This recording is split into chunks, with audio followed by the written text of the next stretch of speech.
हाल ही में जब अमेरिका और ईरान के बीच में टेंशन बढ़ने लगी तो स्ट्रेट ऑफ हॉर्मुज गिरवी रख दिया गया। दुनिया को मिलने वाला कतर से एलएनजी रुक गया।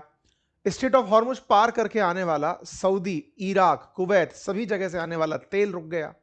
तमाम प्रकार की बाधाओं को पार करते कराते देश में अगर कोई तेल पहुंच रहा था, गैस पहुंच रहा था, तो उसका ट्रेवल कॉस्ट, टाइमिंग कॉस्ट इतना था कि लगते लगते कीमतें बढ़ गई। फाइनली देश के प्रधानमंत्री को आके अनाउंस करना पड़ा कि सब लोग संयम से खर्च करें, और उसके साथ साथ उन्होंने तेल और पेट्रोल की कीमतें बढ़ा भी दी, पेट्रोल और डीजल की कीमतें बढ़ा भी दी। प्रधानमंत्री का आह्वान हुआ कि साहब लोग कार पूल करके चलें, कम ट्रेवल करें, तमाम चीजों की बातें हुई, वो आप सबने हमने सुनी। लेकिन इस बीच में क्या सरकार कुछ और भी स्ट्रेटेजिकल रिफॉर्म कर रही थी? कुछ तो लग रहा है। जैसा हाल ही में भारत के प्रधानमंत्री की यूएई यात्रा आप सबने नोटिस की होगी, जिसमें भारत के अंदर बनने वाले रणनीतिक तेल भंडार यानी स्ट्रेटेजिक पेट्रोलियम रिजर्व के लिए प्रधानमंत्री और यूएई के राष्ट्रपति जो शेख अल नहयान हैं उनके बीच में एक एग्रीमेंट होता है, और यूएई भारत के अंदर तेल के लिए भंडार बनाने को तैयार होता है कि हम अपना तेल आपके यहां पर करेंगे, आप उसको यूज करें। इसी क्रम में क्या भारत ने कोई और कदम भी उठाया? बिल्कुल उठाया। एलएनजी, लिक्विफाइड नेचुरल गैस, यानी कि वो गैस जिसका उपयोग फर्टिलाइजर इंडस्ट्री के अंदर बहुत खूबी से, यानी यूरिया के अंदर, यूरिया निर्माण में हो रहा है, प्लास्टिक निर्माण के अंदर हो रहा है, तमाम प्रकार से उद्योगों के अंदर जिसका उपयोग हो रहा है, उस एलएनजी की सप्लाई को कैसे सुनिश्चित करें? क्योंकि एलएनजी लाते समय पूरी तरह से कूलिंग के साथ ऐसी मशीनों से ट्रेवल किया जाता है, ऐसे शिप्स में आता है जहां पर गैस को ठंडा करके, समेट करके, बहुत ही संकेंद्रित करके, कॉन्सेंट्रेट करके भेजा जाता है। उसका कोई सब्स्टिट्यूट बन नहीं रहा। ऐसे में भारत सरकार ने एक और जो केमिकल विकल्प है उसके ऊपर तेजी से काम करना शुरू करने का अनाउंसमेंट कर दिया है। क्या अनाउंसमेंट किया है? अनाउंसमेंट यह है कि भारत गैस के एक सप्लीमेंट के रूप में, एक गैस के सब्स्टिट्यूट के रूप में कोयले से गैस निर्माण करेगी। आपके दिमाग में सवाल बनेगा, कोयले से गैस कल्पना है केवल कि एग्जीक्यूशन भी होता है? एग्जीक्यूशन भी होता है और दुनिया भर में हो भी रहा है। क्या करेंगे हम कोयले से? कोयले से गैस बनाई जाएगी। अब तक क्या होता है? कोयले से बिजली बनाते हैं। कोयले से बिजली कैसे बनाते हैं? कोयला जलाया, हीट निकली, उस हीट से पानी को गर्म किया, वेपर बनी, उस वेपर से टरबाइन घुमाया, टरबाइन घूमने से इलेक्ट्रिसिटी पैदा हुई। एक सुना, इसको करने के लिए बड़ी बड़ी मशीनें लगी हैं। आज देश की लगभग 80% ऊर्जा आवश्यकता, सरकार 70% क्लेम करती है लेकिन कई डेटा 79% तक बोलता है, 79% तक जो ऊर्जा आवश्यकता है वो कोयले से बनी हुई बिजली से ही पूरी हो रही है। जब बिजली बनाने में कोयला जला के इलेक्ट्रिसिटी बनाने में उपयोग किया जा रहा है, भारत में कोयला आने वाले 400 साल तक के लिए उपलब्ध है। अगर वर्तमान गति से हम कोयले का दोहन करते रहें तो भी 400 साल तक का कोयला स्टॉक। अभी हम उसका उपयोग कर रहे हैं बिजली बनाने में, अगर हम उसका उपयोग गैस बनाने में करने लगे, क्या कोई इसकी रासायनिक प्रतिक्रिया सेम होती है? क्या सेम तरीका है हीट बनने का और गैस बनने का? अगर सेम तरीका है तो क्या ये एलएनजी का सब्स्टिट्यूट बनेगा या एलपीजी का? आज के सेशन में हम चर्चा करेंगे। कोयले से बनने वाली गैस को सिन गैस कहा जाता है। कोयले से बनने वाली गैस जो सिन गैस है, उसके लिए भारत सरकार ने 37,500 करोड़ रुपए का अनाउंसमेंट किया है। भारत सरकार की योजना है कि 37,500 करोड़ रुपए गैसिफिकेशन के लिए, कोल गैसिफिकेशन के लिए खर्च किए जाएंगे। आज के सेशन में हम समझेंगे ये सिन गैस क्या होता है, कोल गैसिफिकेशन कैसे होता है, कैसे ये एलएनजी, एलपीजी क्या उनके सब्स्टिट्यूट के रूप में रह भी पाएगा या कोई नया विकल्प बनकर आएगा। चलिए शुरू करते हैं। साथियों, भारत सरकार ने पीएनजी की सप्लाई को, यानी कि पेट्रोलियम को जो एलएनजी हम लेकर आ रहे थे उसको पाइप से जब हम सप्लाई कर रहे थे घरों तक, उसकी हुई परेशानी को देखते हुए कि इसका क्या ऑप्शन हो सकता है, क्योंकि हमने पाइप के माध्यम से नेचुरल गैस घरों तक पहुंचाने के लिए पाइप डलवाना तो अब प्रोत्साहित करना शुरू कर दिया है, लेकिन अल्टीमेटली एलएनजी जब सप्लाई दिक्कत कर रही है तो उसका क्या सब्स्टिट्यूट बनाया जाए। तो भारत सरकार ने हाल ही में प्रधानमंत्री मोदी की अध्यक्षता में 37,500 करोड़ रुपए की कोयला और लिग्नाइट गैसीकरण प्रोत्साहन योजना को मंजूरी दे दी है। यह पीआईबी की कटिंग है जिसमें cabinet approve scheme of promotion of surface coal lignite gasification project with a financial outlay of 37,500 crore रुपए। क्या होता है ये? अश्विनी वैष्णव जी के द्वारा इसके बारे में जानकारी दी गई, किस तरह से काम करेगी, प्रधानमंत्री ने इसकी सफलता की बातें कही। सबके सार में केवल यही कि साहब स्टेट ऑफ हॉर्मुज के चलते जो एनर्जी सिक्योरिटी बाधित हुई है उसको हम अब आंसर कर पाएंगे। उद्देश्य क्या है? 2030 तक 100 मिलियन टन कोयले के गैसीकरण का लक्ष्य है, यानी 100 मिलियन टन हर साल प्रति साल कोयले को गैस में बदल करके लक्ष्य की पूर्ति की जाएगी। ऊर्जा सुरक्षा को मजबूत किया जाएगा, विदेशों पर निर्भरता को कम किया जाएगा। इस उद्देश्य से सरकार ने इस काम को लागू करने का प्रयास किया। साथ में इस परियोजना के अंदर कोयला की सप्लाई जो है, कोयले की सप्लाई को 30 साल तक निर्बाध रूप से करने का भी लक्ष्य दिया है कि जिसने आज धंधा शुरू कर दिया 30 साल तक उसे कोयला मिलता रहेगा, कोई पर्यावरण वगैरह बीच में आकर के नहीं अटकाएगा। कुल मिलाकर के जब कोयला सप्लाई मिलना शुरू हो जाएगा तो जो इंडस्ट्रीज इस काम में आना चाहती हैं उन्हें निर्बाध रूप से कोयला मिलेगा। बेसिक सा सवाल है, कोयले से गैस कैसे बनेगी? नंबर 1, वो और गैसों से अलग कैसे होगी? नंबर 2, 30 साल तक कोयला मिलता रहेगा, 37,500 करोड़ रुपए खर्च किस पर होगा? तो इसके बारे में पहले जान लेते हैं कि 37,500 करोड़ खर्च किस पे होगा।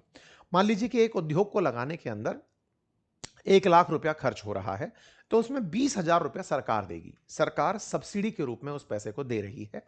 80% सामने वाले से लगाने के लिए कहा जा रहा है। कौन लोग होंगे ऐसा धन लगाने वाले?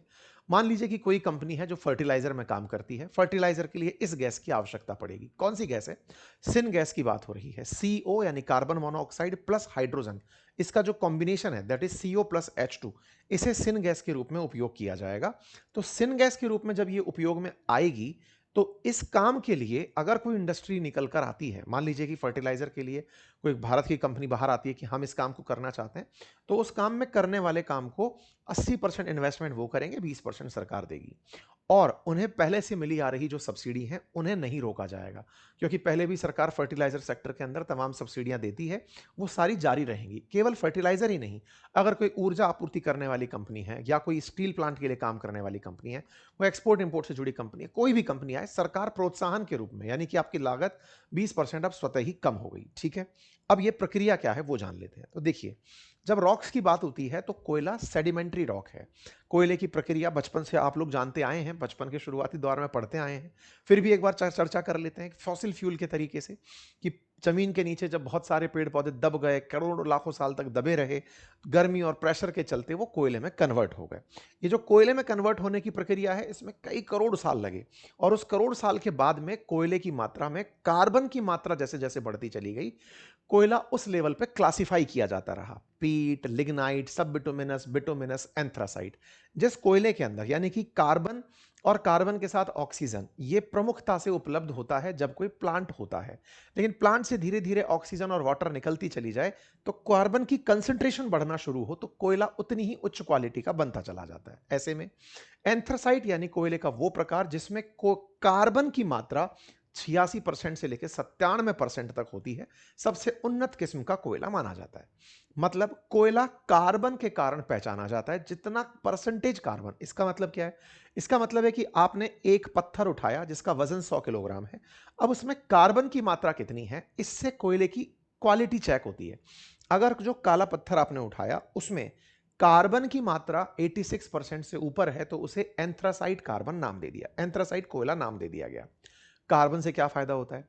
कार्बन ही जलने के बाद, कार्बन के साथ ही जब हम दहन की प्रक्रिया करते हैं, कंबशन की प्रक्रिया करते हैं, तो कार्बन की ऑक्सीजन से हुई प्रक्रिया से ही कार्बन डाइऑक्साइड का निर्माण होकर आता है। क्योंकि कार्बन प्योरेस्ट फॉर्म में अगर उपलब्ध हो रहा है, हाइड्रोकार्बन फॉर्म में अगर उपलब्ध हो रहा है, तो उसके बाई प्रोडक्ट कम बनेंगे। लेकिन अगर उनके साथ में कुछ और अशुद्धियां भी जुड़ती चली गई, सल्फर जुड़ता चला गया, पानी जुड़ता चला गया, और भी जो चीजें एक्स्ट्रा जुड़ती चली गई, तो उन सब का भी ऑक्सीडेशन होगा, तो बाई प्रोडक्ट में और भी बहुत सी चीजें बनने लगेंगी। इसीलिए ऊष्मा उत्पादन के लिए जितना ज्यादा कार्बन होगा उतनी ज्यादा ऊर्जा निकल कर आएगी। यही कारण है कि देश में जो स्टील इंडस्ट्री है वो कार्बन ज्यादा वाला कोयला पसंद करती है, दैट इज एंथ्रासाइट कार्बन।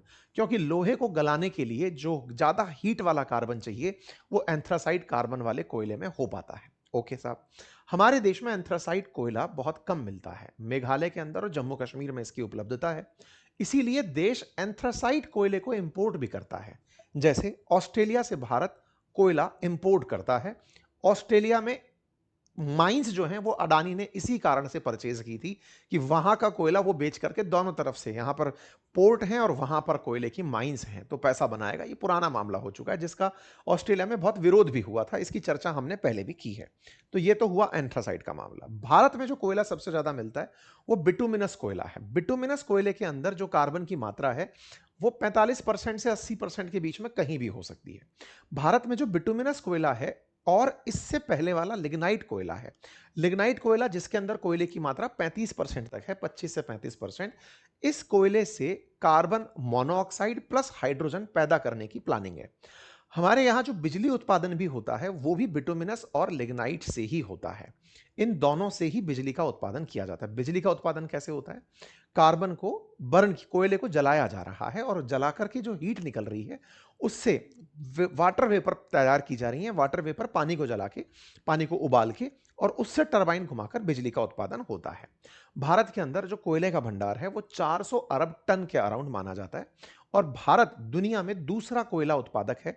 पहले नंबर पर चाइना का नंबर आता है। दुनिया में जितना भी कोयला फिलहाल यूज हो रहा है उस कोयले का 50-51% जो उपभोग है, यानी कि मान लीजिए 100 किलो कोयला धरती से निकलता है तो 51 किलो अकेला चाइना निकालता है।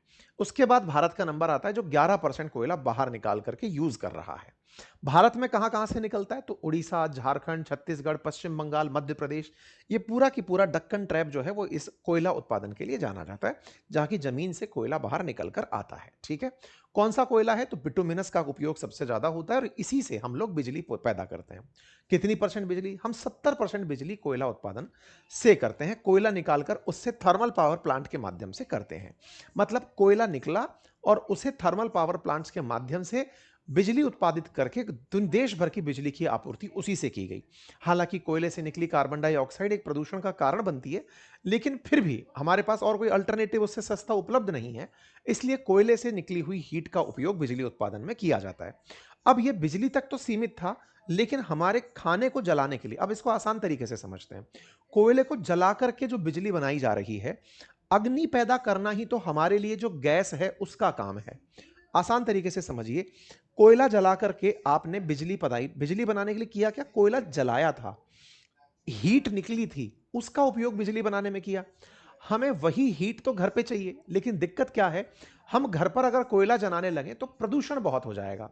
कार्बन डाइऑक्साइड बहुत सारी निकलेगी, कालिख पुतने लगेगा, कार्बन बहुत सारा, क्योंकि हमारे पास प्योरेस्ट फॉर्म में कार्बन नहीं आ रहा। हम कोयला उपयोग तो कर लें, लेकिन घर में कोई एंथ्रासाइट कोयला भिजवाए और हम उसका एफिशिएंट यूज कर पाए। इसलिए आपके घर तक जो कार्बन है उसको पहुंचाना तो है, लेकिन प्रदूषण कम से कम हो ऐसे पहुंचाना है। जैसे कार्बन जब आपके पास सीएनजी के रूप में पहुंचता है तो वो मीथेन के रूप में आता है, प्रदूषण कम करता है, लेकिन ऐसा नहीं है कि CO2 नहीं बनती है। ऐसे ही जब एलपीजी भेजी जाती है, लिक्विफाइड पेट्रोलियम गैस भेजी जाती है, तो उसमें भी प्रोपेन ब्यूटेन डाली गई है, कार्बन हाइड्रोजन उसमें भी है, वो भी कार्बन डाइऑक्साइड बनाएंगे, लेकिन कालापन उतना नहीं, कालिख नहीं आएगा, अनबर्न कार्बन जो है वो ज्यादा नहीं निकलेगा। ठीक है, ऐसी स्थिति में जब आप सिनगैस बनाने की बात करते हैं तो कोयले को जला करके इससे कार्बन मोनोऑक्साइड और हाइड्रोजन निकाली जाए, उसकी हीट का उपयोग आप लोग कर पाए, इंडस्ट्री में आप लोग कर पाए, घरों में, जहां जहां यूज हो सकता है, आप फर्टिलाइजर में, इस तरह से इसका उपयोग सुनिश्चित हो, यह सरकार का प्रयास है। ठीक है साहब, यानी कि कोयला गैस में जब कन्वर्ट हो तो गैस में कन्वर्ट कैसे होगा?